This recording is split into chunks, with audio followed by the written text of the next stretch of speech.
सुनो ना सुशील, हम तुमको क्लास गुड के मॉर्निंग बाद मैम। कॉल करते हैं। Good morning ma'am. Good morning, good morning. So last question जो हम लोग डिस्कस कर रहे थे वो क्या था? अगर फ्रीक्वेंसी मिसिंग होगी तो हम लोग कैसे सॉल्व करेंगे?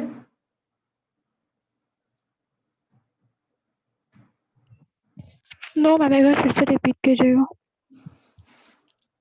मैम सुनिए ना, आप सबसे पहले अटेंडेंस ले लीजिए। 2 एब्सेंट लग गया है मैम, जबकि सब क्लास किए हैं। नेट कनेक्शन है क्या बीच में? यस मैम, अटेंडेंस ले लीजिए। यस मैम, वैसे स्क्रीनशॉट यस में मैम, थोड़ा अटेंडेंस ले प्रॉब्लम लीजिए। होता है।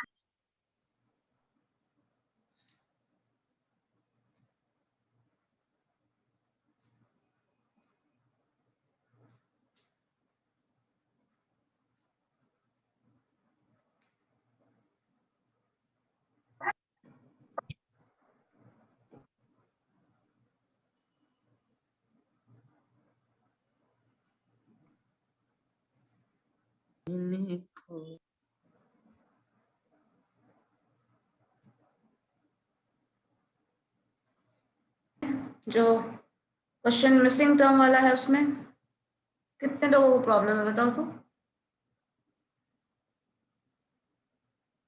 एक तो किसी ने कहा who is this student ID 2525251।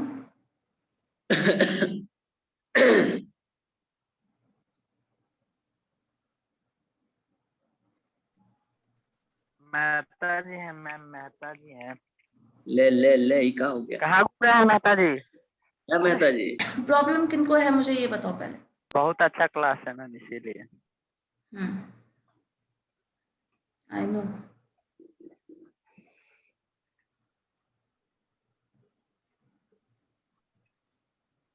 चलिए देखते हैं क्या है डिस्कशन। एक बार देख लो क्या क्वेश्चन है। कंफ्यूजन ऐसे क्वेश्चन हो सकता है, इसलिए ये मीडियन के केस में भी हो सकता है और मोड के केस में भी हो सकता है, इसलिए ध्यान देना।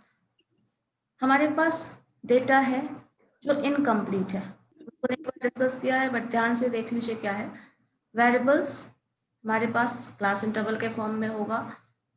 फ्रीक्वेंसीज है मेंशन्ड, उसमें से कुछ फ्रीक्वेंसी, एक से ज़्यादा फ्रीक्वेंसी भी हो सकती है, सिर्फ एक फ्रीक्वेंसी भी मिसिंग हो सकती है। यहाँ 2 मिसिंग फ्रीक्वेंसी है, इन दोनों मिसिंग फ्रीक्वेंसीज का वैल्यू निकालना है। टोटल दिया हुआ है और क्वेश्चन में मीडियन गिवन है, तो आपसे पूछ रहा है मिसिंग फ्रीक्वेंसी क्या होगी। देखो टोटल पता है तो लॉजिकली इस चीज को समझो, क्वेश्चन को ज्यादा ध्यान से मतलब क्वेश्चन सिर्फ क्वेश्चन के लाइक में मत देखिए। टोटल 229 है, इसमें से 2 मिसिंग है, तो बाकी सब जोड़ लो, बाकी सब आपको पता है, सब जोड़ लो, इससे घटा दो, तो आपको ये तो पता चल जाएगा this term plus this term कितना है। पहला हमें इंफॉर्मेशन मिल गया कि टोटल इन दोनों का सम इतना है। साथ में क्वेश्चन में मीडियन दिया हुआ है, और मान लो मीडियन नहीं, मीडियन की जगह मोड भी दिया हो, तो अगर मीडियन या मोड दिया है तो आपको पता है median and mode model class या मीडियन क्लास के में ही मिलेगा। मतलब अगर मीडियन इतना है 46, तो मीडियन क्लास 40 to 50 ही होगा। इसी तरह अगर मोड का कुछ दिया होता वैल्यू, तब भी हम बोल सकते थे मॉडल क्लास इतना होगा। कुछ भी कोई भी वैल्यू है, अगर मीडियन का वैल्यू है उससे हमको मीडियन क्लास मिल जाएगा, मोड का वैल्यू है उससे मॉडल क्लास मिल जाएगा। अब मॉडल क्लास का रोल क्या होता है, जब आप फॉर्मूला में वैल्यू पुट करेंगे, मीडियन का फॉर्मूला आपको अच्छे से याद है, मोड का फॉर्मूला अच्छे से याद है, उस वैल्यू में लोअर लिमिट मीडियन जो भी है, लोअर लिमिट मीडियन का वैल्यू लोअर लिमिट n/2 आपको पता है, जो भी फॉर्मूला हाँ सब कुछ पता है, सारा वैल्यूज रख सकते हो। पीसीएफ मालूम है तो वहां पे एक मिसिंग टर्म आ जा रहा है, तो उससे एक इक्वेशन मिल जाता है। सारा वैल्यू पता है, कोई भी इक्वेशन में सब वैल्यू आपको पता है। 4 इक्वेशन है, कोई 4 वेरिएबल का इक्वेशन है, और उसमें से 3 वेरिएबल का वैल्यू पता है, तो क्या चौथा नहीं मिल जाएगा? कोई भी वैल्यू होगा तो वो मिल जाएगा। इसी तरह ये वैल्यू पुट करके हम ये निकाल सकते हैं। ये सिर्फ के लिए नहीं है, कोई भी क्वेश्चन हो, अगर आपको मीडियन दिया हो या मोड दिया हो तो आप उसको पुट कर देना, रिजल्ट अपने आप आएगा। और अगर मान लो यहाँ पे एक F1 यहाँ मिल जा रहा है और दोनों का सम आपको पता है इतना होगा, क्योंकि टोटल टर्म माइनस दिस, तो एक मिल जाएगा तो उसको दूसरे से घटा दो टोटल से, तो दूसरा अपने आप मिल जाएगा। ठीक है, मिसिंग फ्रीक्वेंसी का जितना भी क्वेश्चन होगा डायरेक्ट फॉर्मूला पे वैल्यू पुट करो, रिजल्ट आ जाने वाला है। इसमें वही चीज किया गया है। आपका 46 मीडियन क्लास था, इसके हिसाब से 40 जो है वो lower limit of median class है, n/2 229 है,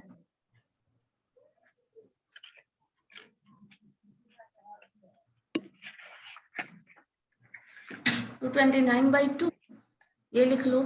पीसीएफ आपको पता है, फ्रीक्वेंसी मीडियन क्लास ये है, तो पीसीएफ क्या हो जाएगा 12 प्लस 30 प्लस कुछ भी क्वेश्चन मार्क यहाँ F1 कुछ भी मान लो वो टर्म, और ये टर्म मिसिंग है, बस यही टर्म मिसिंग है, बाकी का सारा वैल्यू गिवन है, तो ये वैल्यू निकाल लेंगे, इतना ही हमें करना है।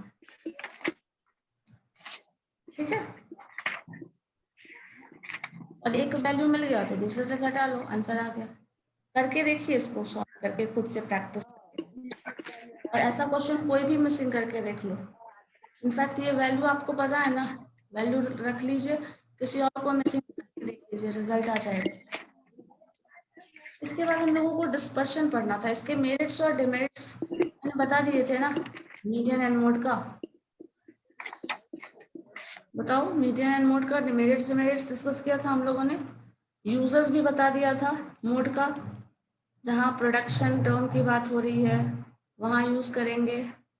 मोड का भी, मीडियन का भी क्वालिटेटिव डेटा को डिस्कस करने में, जैसे आप लोगों ने आंसर भी किया था क्वेश्चन में, क्विज वाले में, याद है? इंटेलिजेंस को हम लोग कंपेयर करेंगे मीडियन से, ग्रेटर दैन लेस दैन की बात कर रहे हैं इसलिए, सो ये सारा टर्म उस पर डिपेंडेंट। इसके बाद हम लोगों को देखना था डिस्पर्शन, जो सेंट्रल टेंडेंसी का के बाद का पोर्शन है। देखो, डिस्पर्शन में हम लोग करते क्या है, डेटा कितना डिस्पर्श है। डिस्पर्श वर्ड का मतलब हुआ कितना स्कैटर्ड है, कितना दूर फैला हुआ है। जैसे मान लीजिए एक एग्जांपल ले लें हम,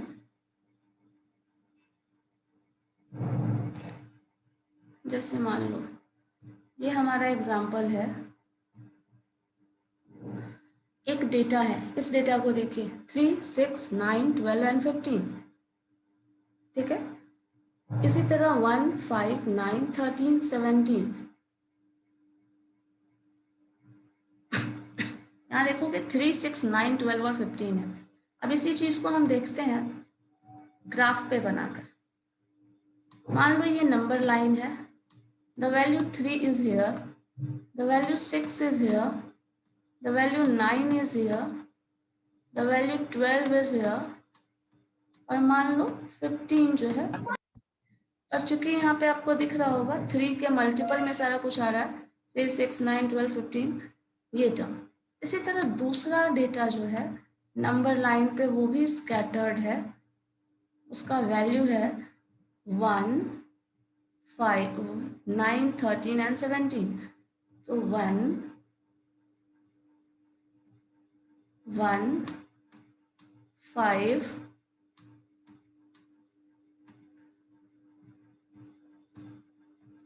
1, 5, 9, 13 एंड 17।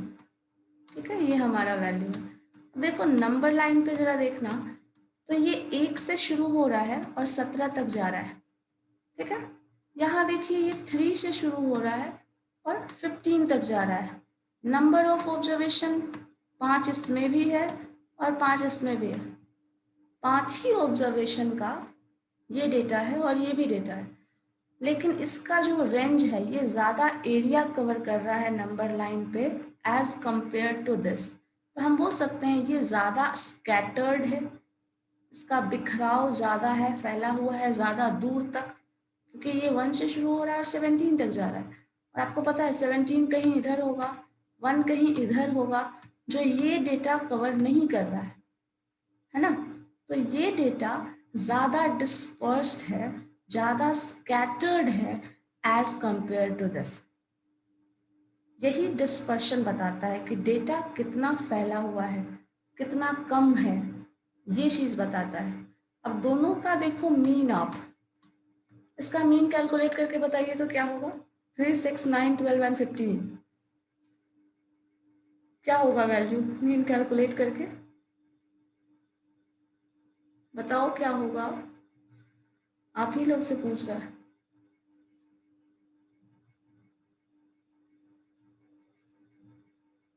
क्या होने वाला है?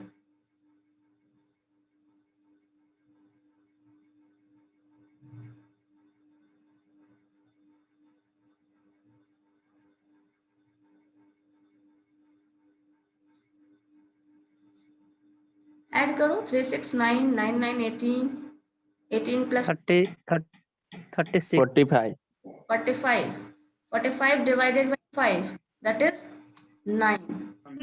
मैम 9 होगा। इसको सम करके बताइए। 9, 5, 10, 15, 15, 13 एंड 17, 45। ठीक है, ये भी 45 आएगा और इसका भी एवरेज निकालोगे तो ये भी 9 आएगा। तो अब देखिए क्या हो रहा है कि दो अलग अलग डेटा हम ले रहे हैं और दोनों का एवरेज जो है वो 9 ही आ रहा है। तो जब हम लोग ने अभी तक जो पढ़ा है वो क्या था, सिर्फ और सिर्फ एवरेज सेंट्रल टेंडेंसी पढ़ रहे थे। सेंट्रल टेंडेंसी के पहले का कुछ पोर्शन नहीं पढ़ रहे और उसके बाद भी अभी हम नहीं जानते हैं कुछ। तो यहाँ पे क्या बता रहा है, दो अलग अलग डेटा का सेंट्रल टेंडेंसी मींस मीन अगर हम यहाँ ले रहे हैं तो वो इक्वल आ रहा है। तो डेटा बहुत अच्छा नहीं होता अगर हम सेंट्रल टेंडेंसी को ही डिस्कस करें।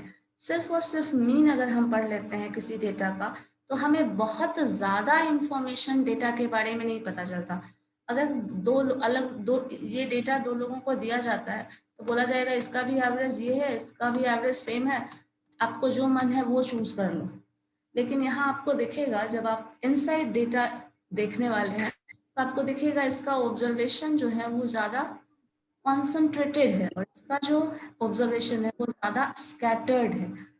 तो डेटा जो वेरिएशन है इसमें इसका रेंज जो है ये देखो ये ज्यादा है, सॉरी कम है, और इसका रेंज जो है वो कहीं ना कहीं देखो ये पूरा का पूरा डेटा इसमें लाई कर जाएगा। तो डेटा किस तरह से डिस्ट्रीब्यूटेड है ये एवरेज नहीं बताता है, और एवरेज चूंकि सारा इंफॉर्मेशन नहीं देता, डेटा किस तरह का है, कैसा उसका ऑब्जर्वेशन है, ये इंफॉर्मेशन हमें एवरेज नहीं देता है। इसीलिए एक नया टर्म, दूसरा तरीका हम लोग ढूंढे हैं जो डिस्पर्शन मेजर करता है। वो डेटा कैसे स्कैटर्ड है, उसका जो डिस्ट्रीब्यूशन है, जिस तरह से वो डिस्पर्स्ड है, वो एक्सप्लेनेशन डिस्पर्शन देता है, जो कि सेंट्रल टेंडेंसी इग्नोर कर रहा होता है। इसीलिए हम लोग डिस्पर्शन पढ़ते हैं। अलग अलग ऑब्जर्वेशन का सेम एवरेज हो सकता है, इससे क्वालिटी ऑफ डेटा नहीं पता चल सकता है। और क्वालिटी ऑफ डेटा अगर जानना है तो वो हमें डिस्पर्शन के हेल्प से मिलता है, जो कि हम स्टडी कर रहे होते हैं नेक्स्ट स्टेप पे, हमारा डिमेरिट्स को रिमूव करने के लिए। देखो लिखा है एवरेज जो है वो जनरली क्या देता है, central tendency to give us an idea of concentration. Data कितना कॉन्सेंट्रेटेड है वो सेंट्रल टेंडेंसी बताता है। ठीक है, सेंट्रल पार्ट में कितना डिस्ट्रीब्यूटेड है। अब इसी तरह अगर हम देखें डिस्पर्शन को, देखो डिस्पर्शन का जो लिटरल मीनिंग है वो स्कैटर्डनेस, कितना स्कैटर्ड है। आपने पढ़ा होगा शायद स्कैटर्डनेस ऑफ लाइट, पढ़े हैं 11th 12th में, लाइट कैसे ब्रेक होता है अलग अलग कलर्स में। तो वही चीज है जो ब्रेक 7 कलर्स जो स्पेक्ट्रम बनता है। तो वो डेटा क्या होता है, एक लाइट का, जैसे उस केस में होता है एक लाइट का सिंपल एक रे 7 पार्ट्स में डिवाइडेड हो जाता है, जो आपका पूरा शो करता है कलर्स का डिस्पर्शन। ये वही चीज यहाँ हो रहा है। डेटा जो आपका एवरेज है वो एक पर्टिकुलर रे की तरह काम कर रहा है, उसको जब ब्रेक करके देखोगे ना तो डेटा कैसे फैला हुआ है इस तरह का वो दिखेगा आपको। यही स्कैटर्डनेस की बात कर रहा है। तो डेटा कितना स्कैटर्ड है ये आपको डिस्पर्शन बताएगा। और हम लोग क्यों पढ़ते हैं, देखिए स्टडी, हम लोग we study the dispersion to have an idea about homogeneity or heterogeneity of distribution. Distribution word को as a data आप synonyms काम कर सकते हैं अभी फिलहाल। डेटा कितना होमोजीनियस है और कितना हेट्रोजीनियस है वो पता चलेगा हमें with the help of dispersion. अब देखो ये डेटा में होमोजीनियस आपको दिख ही रहा होगा, 3 का मल्टीपल के टर्म में सारा कुछ मिल जा रहा है, और डेटा कहीं ना कहीं सिमिलर है चूंकि मल्टीपल है, और ये देखो डिफरेंट हो रहा है। तो इससे पता चल जाता है कि ये जो डेटा है वो कहीं ना कहीं होमोजीनियस है एज कंपेयर टू दिस। मान लो सबका मार्क्स अगर एक ही जैसा आता हो, सिर्फ 50 to 60 के रेंज में, 60 to 70 के रेंज में सबका मार्क्स आ रहा है, तो हम बोल सकते हैं there is homogeneity in marks. अगर किसी का मार्क्स 10 नंबर आ रहा है, किसी का 100 नंबर आ रहा है, तो हम बोल सकते हैं there is heterogeneity in marks. तो वो चीज बता रहा है। अब जहां देखो ज्यादा डिस्पर्शन होगा उतना ही सेंट्रल टेंडेंसी कैलकुलेट करना और समझना मुश्किल होगा, और जितना होमोजीनियस होगा उतना ज्यादा उसका कंक्लूजन जो हम उसके बेस निकालेंगे वो अच्छा होगा। लेकिन इनसाइड, यहाँ हम लोग इनसाइड पिक्चर देख रहे हैं कहीं ना कहीं डेटा का, कि वो डेटा कैसा है, होमोजीनियस है, हेट्रोजीनियस है, स्कैटर्ड है, नहीं है, क्या कंडीशन है, जो एक्चुअल कंडीशन बताएगा आपको। मीन बाहर से आइडिया देता है, डिस्पर्शन इनसाइड पिक्चर क्लियर करता है। अब ये बता रहा है कि जब आप डिस्पर्शन मेजर करेंगे तो वो डिस्पर्शन कैसा होना चाहिए, या फिर डिस्पर्शन जिस चीज़ से आप मेजर कर रहे हैं वो तरीका, वो फॉर्मूला, जो भी आप जो तरीका ढूंढने वाले हैं वो कैसा होना चाहिए, तब वो वाइडली एक्सेप्टेबल होगा, या फिर सब लोग उसका यूज़ करेंगे, उसका कहीं ना कहीं टर्म्स इस्तेमाल करने वाले हैं। तो इसलिए डिस्पर्शन का एक क्राइटेरिया डिसाइड किया गया है, जैसे कि सेंट्रल टेंडेंसी का भी था। तो वो क्राइटेरिया क्या है जिससे हम कहेंगे कि डिस्पर्शन जो है, जो हम मेजर करने वाले हैं वो बेटर है। जैसे देखो, जैसे बाकी केस में था रिजिडली डिफाइंड, अब चूंकि हम मैथमेटिकली डेटा को डील करने वाले हैं तो एक मैथमेटिकल डेफिनेशन होना चाहिए कि क्या है डिस्पर्शन, उसका कोई ना कोई फॉर्मूला मैथमेटिकल फॉर्म मिल जाए तो वो रिजिडली डिफाइंड होता है। इसी तरह उसको समझना आसान हो, easy to calculate and understand, तभी लोग यूज करेंगे वाइडली, अदरवाइज तो यूज नहीं करेंगे। दूसरा है it is based on all observation, सारे ऑब्जर्वेशन पे बेस्ड होना चाहिए। सारे ऑब्जर्वेशन पे means 1, 5, 9, 13, 17 each and every observation पे बेस्ड हो तो वो अच्छा है। नहीं होगा तब भी आप यूज कर सकते हैं, बट अगर सारे ऑब्जर्वेशन पे बेस्ड है देन उसको हम better measure of, good measure of dispersion बोलेंगे। नेक्स्ट है it should be amenable for further mathematical treatment. मैंने आपको ये पहले भी बताया था, ये कैलकुलेशन करने के बाद जो रिजल्ट आता है उसका आप फर्दर क्या यूज कर सकते हैं, कैसे यूज कर सकते हैं, ये वो टर्म बताता है कि डिस्पर्शन जो कैलकुलेट करके लाए, जैसे मीन कैलकुलेट करके लाए, उसका फर्दर क्या यूज है, फर्दर मैथमेटिकल अगर कैलकुलेशन उस पर बेस्ड करना होगा तो कैसे करोगे, कर सकते हो या नहीं। सो ये चीज वो बताता है। फ्लक्चुएशन ऑफ सैम्पलिंग से कम अफेक्टेड होना चाहिए। अगर हम सैंपल टू सैंपल अलग अलग सैंपल ले रहे हैं तो उसका इफेक्ट कम होना चाहिए। ये हम ये सब क्राइटेरिया है।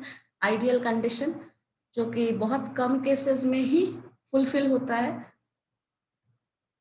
जैसे आइडियल इन्वायरमेंट ऐसा होना चाहिए और आइडियल ह्यूमन बीइंग ऐसा होना चाहिए, एक क्राइटेरिया है जो कि सारा का सारा डिस्पर्शन फॉलो करता है या नहीं हमें नहीं पता, बट ये कंडीशन से अगर फॉलो करता है, इसमें से मैक्सिमम फॉलो करता है, then that is a good measure of dispersion. सारा का सारा फॉलो करता है तो बहुत अच्छी बात है, कुछ भी फॉलो करता है तब भी हम यूज कर सकते हैं। अब इसके बाद है what are the measures of dispersion, जिसको हम लोगों ने डिस्कस भी किया था पहले, रेंज, क्वार्टाइल डेविएशन, और क्वार्टाइल डेविएशन को सेमी इंटर क्वार्टाइल रेंज भी कहते हैं, मीन डेविएशन, स्टैंडर्ड डेविएशन, और स्टैंडर्ड डेविएशन के बाद स्टैंडर्ड डेविएशन का ही एक डिराइव्ड फॉर्म है वेरिएंस, जिसको हम स्क्वायर ऑफ स्टैंडर्ड डेविएशन बोलते हैं। ठीक है, तो ये चार आपका मेजर ऑफ डिस्पर्शन है। सेंट्रल टेंडेंसी में 5 था, mean, median, mode, geometric mean and harmonic mean. यहाँ भी 4 है, 5 आप बोल सकते हो। ऑन द बेसिस ऑफ इसके केस में एक एक्स्ट्रा बना सकते हो, वेरिएंस, जो कि इस पर डिपेंडेंट है टोटली, बस इसका स्क्वायर कर दो, दैट इज वेरिएंस। और वेरिएंस भी हम लोग यूज करते हैं टू मेजर द डिस्पर्शन। अब इसमें देखो रेंज की बात कर रहा है। सो रेंज है सबसे सिंपलेस्ट और सबसे इनिशियल लेवल का। जब इंसान को कुछ समझ में नहीं आ रहा था ना कैसे डिस्पर्शन मेजर करना है, तो सबसे आसान तरीका ढूंढा गया था रेंज, जो कि इस डेटा में अगर हम करें यूज, तो देखिए maximum observation minus minimum observation, 15 में से 3 घटा दो 12, that is the range of this. इसी तरह वो 17 में से 1 घटा दीजिए 16, वो रेंज बताएगा। उसी से रेंज इसका ज़्यादा आ रहा है तो ये ज़्यादा स्कैटर्ड है, रेंज इसका कम आ रहा है तो ये कम स्कैटर्ड है। मैंने नंबर लाइन पे जैसे शो करके आपको बताया।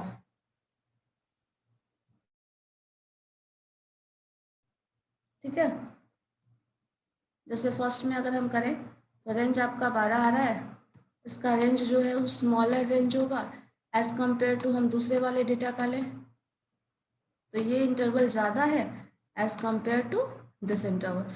तो हम बोल सकते हैं सेकेंड वाला जो डेटा है वो ज़्यादा स्कैटर्ड है एज कंपेयर टू फर्स्ट वाला डेटा। और ये सबसे इनिशियल लेवल का एक अटेम्प्ट था डिस्पर्शन को मेजर करने का, जो बहुत ज़्यादा इफेक्टिव नहीं है। लिखा भी है the range is difference of extreme values A और बी, जो कि ग्रेटेस्ट वैल्यू और स्मॉलेस्ट वैल्यू होगा, माइनस कर दिए maximum minus minimum, so that is the range. खत्म, बस। अब इसको थोड़ा सा कंपेयर करें ये जो आइडियल मेजर है उससे। रिजिडली डिफाइंड, ऑब्वियसली डिफाइंड है ये, based on all observation, easy to understand and calculate, ये भी क्राइटेरिया फॉलो करता है। बेस्ड ऑन ऑल ऑब्जर्वेशन, ये क्राइटेरिया बिल्कुल फॉलो नहीं करता, बिल्कुल भी फुलफिल नहीं करता ये, क्योंकि ऑल ऑब्जर्वेशन पे ये बेस्ड नहीं है। ये हमने कैसे कैलकुलेट किया, सिर्फ और सिर्फ मैक्सिमम माइनस मिनिमम, बीच में क्या टर्म लाई कर रहा है या लाई कर भी रहा है या नहीं मुझे नहीं पता। मान लो 2 ही ऑब्जर्वेशन हो तो हम मैक्सिमम और मिनिमम निकाल रहे हैं, वही रेंज है, बात खत्म हो गई। बाकी सारे ऑब्जर्वेशन क्या है कैसा है कुछ भी नहीं आइडिया होता है हमें, सो हम इसे बहुत अच्छा मेजर ऑफ डिस्पर्शन नहीं कहते। ठीक है, it is not at all reliable major of dispersion. क्यों? क्योंकि ये एक्सट्रीम वैल्यू पे डिपेंड करता है, और एक्सट्रीम हम लोग एक्सट्रीम वैल्यू किसको बोल रहे हैं, जो मैक्सिमम और मिनिमम है वो खुद ही एक्सट्रीम कंडीशन में होगा। किसी का मार्क्स मान लो 100 आउट ऑफ 100 आया है, वो हमेशा आने का चांसेस तो होगा नहीं, रेयरली आता है। किसी का मार्क्स 1 आया है 100 में, वो भी रेयरली आता है। तो जो ग्रेटेस्ट, जो हाईएस्ट मार्क्स है और जो लोएस्ट मार्क्स है वो हमेशा खुद ही फ्लक्चुएट कर रहा होता है, इसलिए वो खुद ही रिलायबल नहीं होता। और चूंकि ये उसी पे बेस्ड है इसलिए ये रिलायबल मेजर ऑफ डिस्पर्शन नहीं है। दूसरा है क्वार्टाइल डेविएशन। क्वार्टाइल डेविएशन जो है वो, क्वार्टाइल डेविएशन के पढ़ने के पहले हम लोगों को याद होगा पार्टीशन वैल्यू में हम लोगों ने क्वार्टाइल पढ़ा था, जिसमें टोटल डेटा को हम लोग 4 इक्वल पार्ट्स में डिवाइड कर देते हैं। और यहाँ 4 इक्वल पार्ट्स में डिवाइड करने के बाद क्या कर रहे हैं, 25% data, 50% data, 75% data and total 100% data, ये हमारा टोटल डेटा है। और इसमें क्या किया जाता है क्वार्टाइल डेविएशन में, फर्स्ट 25% डेटा को इग्नोर किया जाता है, लास्ट को इग्नोर किया जाता है, जो मिड में है सिर्फ और सिर्फ इस पोर्शन को डिस्कस किया जाता है। जैसे मान लो किसी कंपनी के ग्रोथ की बात करें, 5 साल का ग्रोथ रहा हो या 6 साल 7 साल, मान लो शुरू का 2 साल मान लीजिए उसका स्ट्रगलिंग पीरियड का ग्राफ हो, कुछ ऐसा, बहुत ज़्यादा अच्छा रिस्पॉन्स ना हो, या फिर अभी स्टार्टअप ही किया है तो क्या कॉम्प्लिकेशन है, बहुत कुछ नहीं पता। 2 साल मान लो इधर भी कुछ एक्सट्रीम कंडीशन वाला है, ठीक है, क्या ग्रोथ रहा है नहीं पता। या फिर अभी का टाइम ले लो, ट्रेजिडिक पीरियड, कोरोना का पीरियड है, बहुत ज़्यादा अच्छा बिजनेस नहीं चल रहा, शुरुआत में स्ट्रगलिंग केस सबके लिए होता है। इन बिटवीन जो 4 साल था मान लीजिए उसमें बहुत अच्छा ग्रोथ रहा हो, ठीक है। तो ये जो टर्म है हम उसको डील कर रहे हैं। शुरुआत का इनिशियल लेवल पे क्या रिस्पॉन्स रहा था हम नहीं देखे, अभी क्या कंडीशन है नहीं देख रहे हैं, क्या कर रहे हैं, जब हम पीक पोजीशन पे थे या फिर at the middle of point थे तब क्या सिचुएशन था हमारा, वो कंसिडर कर रहे हैं। तब जो रिजल्ट आ रहा है हम उसको स्टडी कर रहे हैं।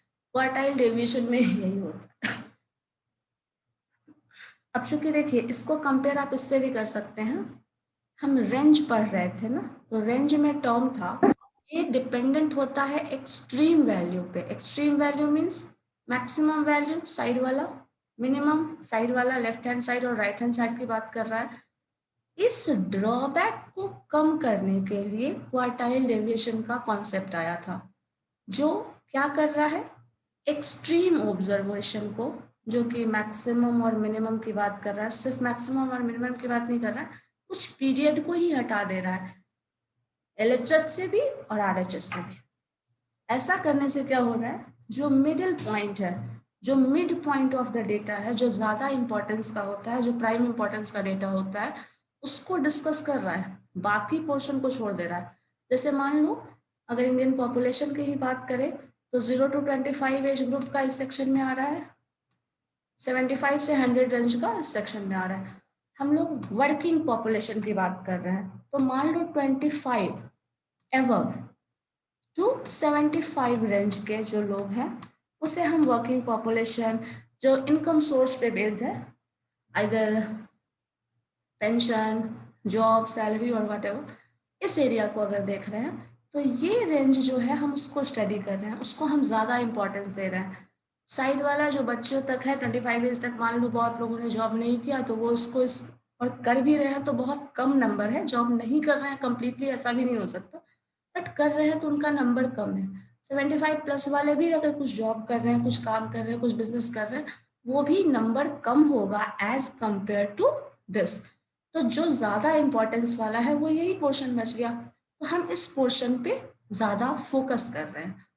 इसी टर्म को, इसी कॉन्सेप्ट पे बेस्ड है क्वार्टाइल डेविएशन।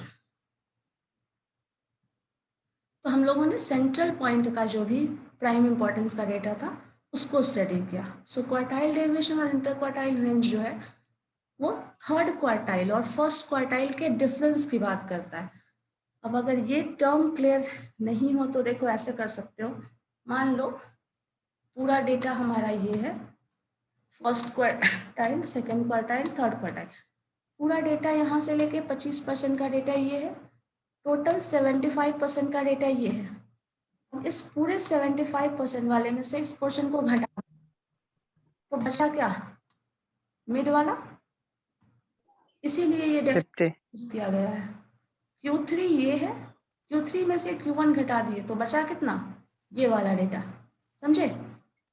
मैथमेटिकली उसको वैसे डिफाइन किया गया, आप फिगर से ऐसे समझ सकते हैं, ये Q3 है, this is the third quartile, this is Q1, so Q3 में से Q1 घटा दिए, इस पूरे डेटा में से हम इतना घटा दिए तो बचा क्या, बीच वाला, वही चीज बता रहा है। तो फॉर्मूला उसी कॉन्सेप्ट पे बेस्ड है। Q3 लिखने का मतलब थर्ड क्वार्टाइल और फर्स्ट क्वार्टाइल घटा दिया, और उन दोनों का घटाने के बाद 2 से डिवाइड कर देंगे तो मिड पॉइंट मिल जाएगा। ये हमारा क्वार्टाइल डेविएशन मेजर कर रहा है। मैथमेटिकल मीनिंग उसका वो ये है जो आपको फिगर से आप क्लियर कर सकते हो।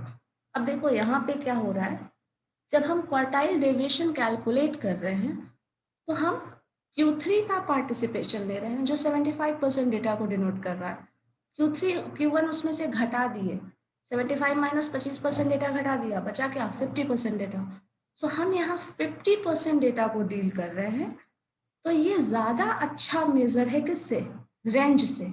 लेकिन ये बहुत अच्छा मेजर नहीं है, क्योंकि हमने साइड में ये जो 25% इधर और 25% इधर छोड़ दिया है, तो 50% डेटा हम छोड़ दे रहे हैं और 50% को ही स्टडी कर रहे हैं, तब ये बहुत ज्यादा बेटर ऑप्शन नहीं है, बट ये ज्यादा अच्छा ऑप्शन है एज कंपेयर टू रेंज। ठीक है, क्लियर है ये? से यस और नो।